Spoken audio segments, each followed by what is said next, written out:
Park Planeta Zemlje radimo jedan lijepi projekt, jedan lijepi događaj. Najprije ćemo predstaviti u 5 sati u remontu naše sugrađane koji su došli sa drugih strana svijeta, iz drugih zemalja, iz drugih kultura koji govore drugim jezikom.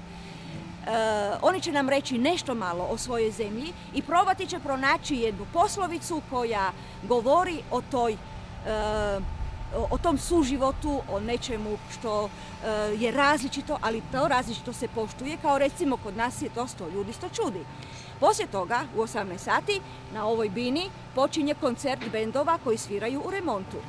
Biti će ih puno, biti će nam dobro, dođite svi. Vidimo se. Leže doma, za 15 soma, oni leže doma. Za 15 soma, leže doma.